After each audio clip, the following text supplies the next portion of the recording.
And now, Fireside Readings with Suebear and Sherly present The Tinderbox.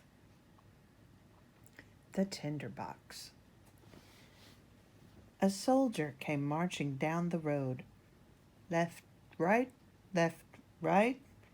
He had a pack on his back and a sword at his side. He had been in the war, and he was on his way home. Along the road he met a witch. She was a disgusting sight, with a lower lip that hung all the way down to her chest. "Good evening, young soldier," she said. "What a handsome sword you have, and what a big knapsack. I can see that you are a real soldier. I shall give you all the money that you want." "Thank you, old witch," he said. "Do you see that big tree?" asked the witch, and pointed to the one they were standing next to. "The trunk is hollow. You climb up to the top of the tree, crawl into the hole, and slide deep down inside it. I'll tie a rope around your waist so I can pull you up again when you call me." "What am I supposed to do in the tree?" asked the soldier. "Get money," answered the witch and laughed. "Now listen to me. When you get down to the very bottom, you'll be in a great passageway where you'll be able to see because there are over 100 lamps burning. You'll find 3 doors, and you can open them all because the keys are in the locks. Go into the first one, and there on a chest in the middle of the room, you'll see a dog with eyes as big as teacups. Don't let that worry you. You'll have my blue checkered apron. Just spread it out on the floor, put the dog down on top of it, and it won't do you any harm. Open the chest and take as many coins as you wish. They are all copper. If it's silver you're after, then go into the next room. There you'll find a dog with eyes as big as millstones. But don't let that worry you. Put him on the apron and take the money. If you'd rather have gold, you can have that too. It's in the 3rd room. Wait till you see that dog. He's got eyes as big as the round tower in Copenhagen. But don't let that worry you. Put him down on my apron and he won't hurt you. Then you can take as much gold as you wish." "That doesn't sound bad," said the soldier. "But what am I to do for you, old witch? I can't help thinking that you must want something too." "No," replied the witch, "I don't want one single coin. Just bring me the old tinderbox that my grandmother forgot the last time she was down there." "I'm ready. Tie the rope around my waist," ordered the soldier. "There you are, and here is my blue checkered apron," said the witch. The soldier climbed the tree, let himself fall into the hole, and found that he was in the passageway where more than 100 lights burned. He opened the first door. Oh, there sat the dog with eyes as big as teacups, glaring at him. "You are a handsome fellow," he exclaimed, as he put the dog down on the witch's apron.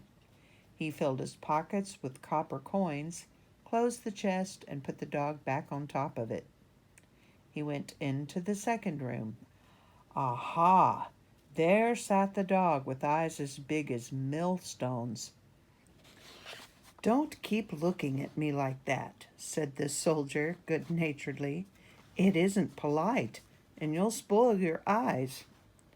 He put the dog down on the witch's apron and opened the chest. When he saw all the silver coins, he emptied the copper out of his pockets and filled both them and his knapsack with silver. Now he entered the 3rd room. That dog was big enough to frighten anyone, even a soldier. His eyes were as large as the round tower in Copenhagen, and they turned around like wheels. Good evening, said the soldier politely, taking off his cap. For such a big dog he had never seen before. For a while he just stood looking at it, but finally he said to himself, enough of this. Then he put the dog down on the witch's apron and opened up the chest. God preserve me, he said. There was so much gold that there was enough to buy the whole city of Copenhagen, and all the gingerbread men, rocking horses, riding whips, and tin soldiers in the whole world. Quickly the soldier threw away all the silver coins that he had in his pockets and knapsack and put gold in them instead. He even filled his boots and his cap with money. He put the dog back on the chest, closed the door behind him, and called up through the hollow tree, "Pull me up, you old witch." "Have you got the tinderbox?" she called back. "Right you are, I have forgotten it," he replied honestly, and went back to get it. The witch holstered him up, and again he stood on the road. But now his pockets, knapsack, cap, and boots were filled with gold, and he felt quite differently. "Why do you want the tinderbox?" he asked. "Mind your own business," answered the witch crossly. "You've got your money. Just give me the tinderbox." "Blah, blah," said the soldier. "Tell me what you're going to use it for right now, or I'll draw my sword and cut off your head." "No," replied the witch firmly. But that was a mistake, for the soldier chopped her head off. She lay there dead. The soldier put all his gold in her apron, tied it up into a bundle, and threw it over his shoulder. The tinderbox he dropped into his pocket, and off to town he went. The town was nice, and the soldier went to the nicest inn, where he asked to be put up in the finest room, and ordered all the things he liked to eat best for his supper, because now he had so much money that he was rich. The servant who polished his boots thought it was very odd that a man so wealthy should have such worn-out boots, but the soldier hadn't time to buy anything yet. The next day he bought boots and clothes that fitted his purse, and the soldier became a refined gentleman. People were eager to tell him all about their town and their king, and what a lovely princess his daughter was. "I would like to see her," said the soldier. "Oh, but no one sees her," explained the town folk. "She lives in a copper castle, surrounded by walls and towers and a moat. The king doesn't dare allow anyone to visit her, because it has been foretold that she will marry a simple soldier, and the king doesn't want that to happen." "If only I could see her," thought the soldier, though it was unthinkable. The soldier lived merrily, went to the theater, kept a carriage so he could drive in the king's park, and gave lots of money to the poor. He remembered well what it felt like not to have a penny in his purse. He was rich and well-dressed. He had many friends, and they all said that he was kind and a real cavalier, and such things he liked to hear. But since he used money every day and never received any, he soon had only 2 copper coins left. He had to move out of the beautiful room downstairs up to a tiny one in the garret, where he not only polished his boots himself, but also mended them with a large needle. None of his friends came to see him, for they said there were too many stairs to climb. It was a very dark evening, and he could not even buy a candle. Suddenly, he remembered that he had seen the stub of a candle in the tinderbox that he had brought up from the bottom of the hollow tree.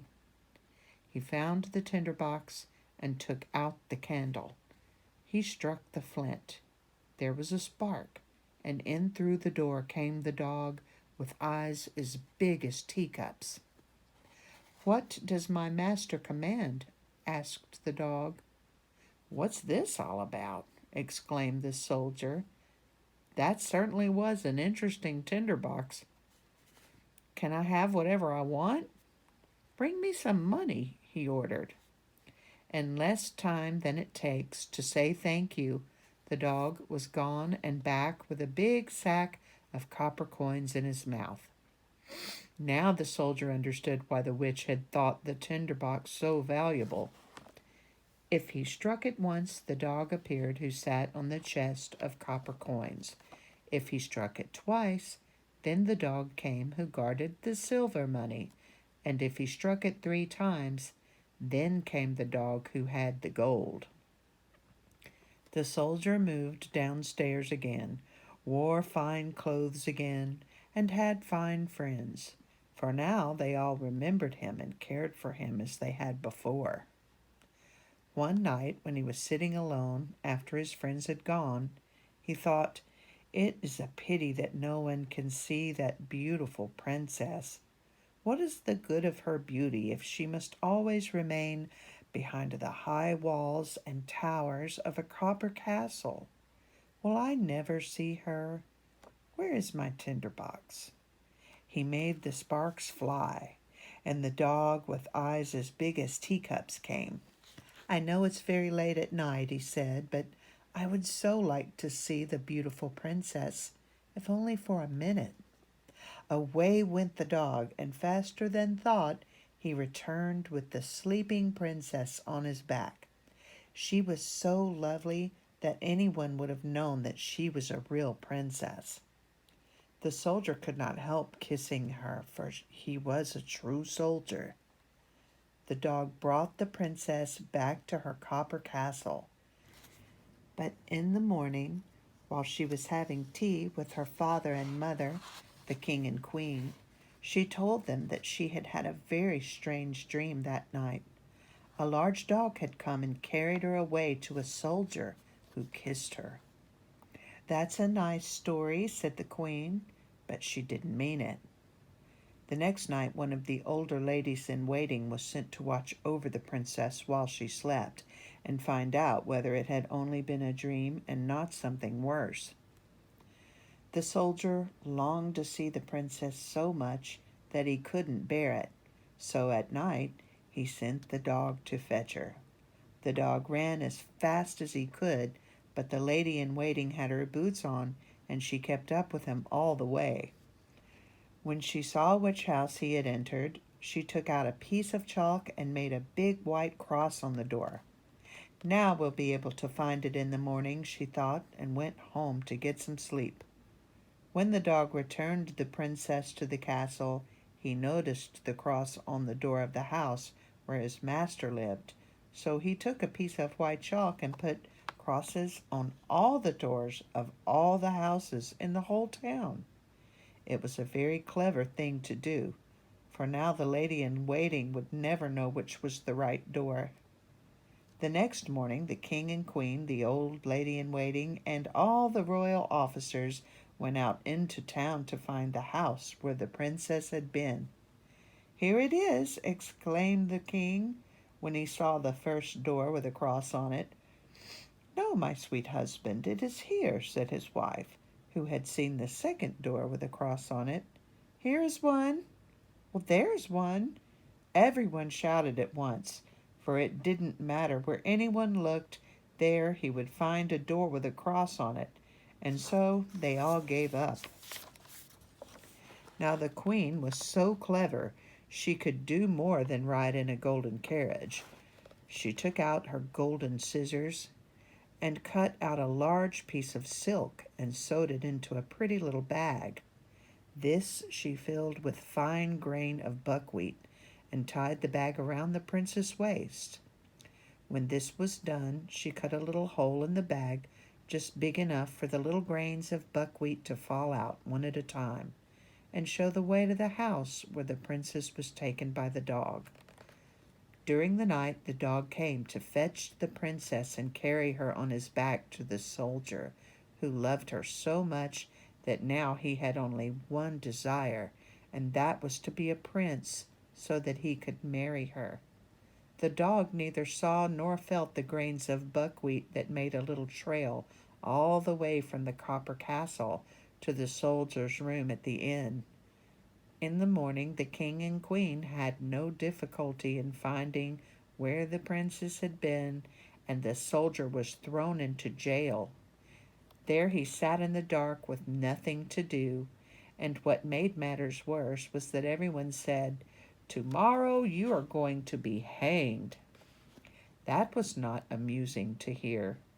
If only he had his tinderbox, but he had forgotten it in his room. When the sun rose, he watched the people through the bars of his window as they hurried toward the gates of the city, for the hanging was to take place outside the walls.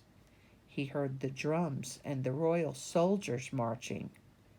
Everyone was running. He saw a shoemaker's apprentice who had not bothered to take off his leather apron and was wearing slippers. The boy lifted his legs so high it looked as though he were galloping. One of his slippers flew off and landed near the window of the soldier's cell. "Hey," shouted the soldier. "Listen, shoemaker, wait a minute. Nothing much will happen before I get there, but if you will run to the inn and get the tinderbox I left in my room, you can earn 4 copper coins, but you'd better use your legs or it'll be too late."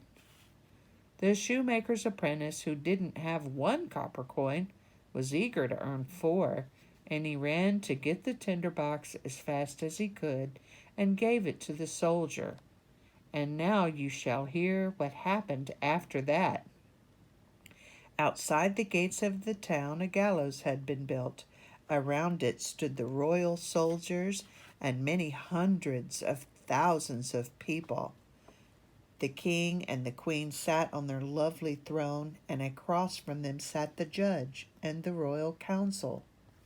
The soldier was standing on the platform, but as the noose was put around his neck, he declared that it was an ancient custom to grant a condemned man his last innocent wish. The only thing he wanted was to be allowed to smoke a pipe of tobacco. The king couldn't refuse, and the soldier took out his tinderbox and struck it once, twice, 3 times. Instantly, the 3 dogs were before him, the one with eyes as big as teacups, the one with eyes as big as millstones, and the one with eyes as big as the round tower in Copenhagen. "Help me! I don't want to be hanged," cried the soldier. The dogs ran toward the judge and the royal council, and they took one man by the leg and shoulder and another by the nose and threw them up in the air so high that when they hit the earth again, they broke into little pieces.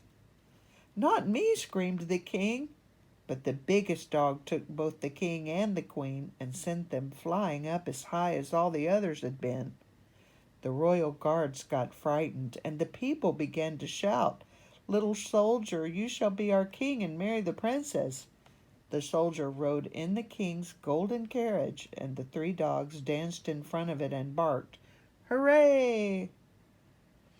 The little boys whistled, and the royal guards presented arms.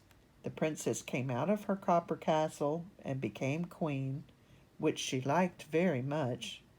The wedding feast lasted a week, and the 3 dogs sat at the table and made eyes at everyone. The end.